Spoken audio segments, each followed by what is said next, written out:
ते सांजुले सुका टाका लागते माती सगळे टाका लागते सगळे बंद आहे टाकतो म्हणलं बंद बंद केली शासकीय कोणी आले का इथं पाहिले? कोण नाही आले काका कोणी नाही आले कोण आहे को कोण नाही आला किती दिवस झाले पूर येऊन?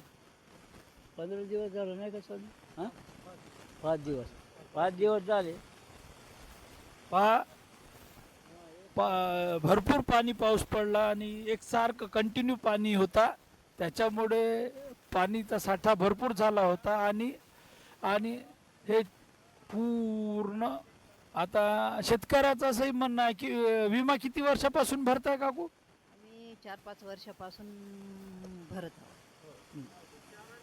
नाही आले आम्हाला काहीच नाही भेटलं 1 रुपया नाही आला. नाही भेटलं म्हणून यावर्षी भरला नाही. मी पण नाही भरला यावर्षी खर्च डबल येणं जाणं कागदपत्र खर्च डबल आणि भेटण्याची पुन्हा काहीच आशा नाही आहे आपले चालले 5-6 हजार आणि डोक्याले हेड्याक तहसीलमध्ये जा कागद करा हे करा ते करा त्यामुळे विमा भरले नाही यावर्षी तुम्ही भरले का विमा काढले का हो विमा काढली यावर्षी? यावर्षीचाही काढला. तुम्ही काढले का? नाही काढलो भेटतच नाही आम्हाला पुरा पैसे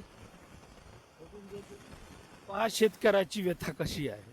जगाचा पोशिंदा शेतकरी राजा कृषी उत्पन्न मग काय म्हटलं त्याला भारत शेतीप्रधान देश हे नावासाठी राहिलेला आहे आणि राजकारणी हे फक्त मतदानासाठी येतात आणि काय म्हणणार आहे तुम्ही?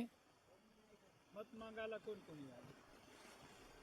BJP वाले काँग्रेस वाले सगळे नेते येऊन मत मागतात हो, आणि त्यापुरते बोलतात. हो. मग नंतर आमच्याकडे डुलकून सुद्धा पाहत नाही. पहा अशी परिस्थिती आहे राजकीय नेत्यांची जे सत्तेमध्ये बसून आहे आमदार असो खासदार असो पालकमंत्री पण असो. पालकमंत्री म्हणजे जिल्ह्याचा पालक. पालक या शब्दाचा तर अर्थ कळलं ना. मग त्याच्यामुळे हे काय करत काय आहे?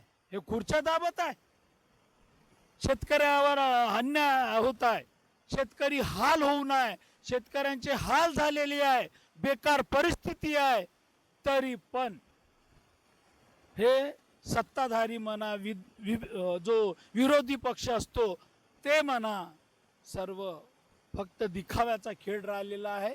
आज आपण एक महिला शेतकरीची व्यथा आपण ऐकली आहे प्रत्यक्ष त्या शेतात उभं राहून आणि काय परिस्थिती आहे तर शेतकऱ्यांची अशी हाल बेकार परिस्थिती आहे. सरकार आता काय करतील याच्यावरही आपण अपडेट राहूया. पाहत राहा न्यूज महानायक. मी कॅमेरामॅन उदय सोबत.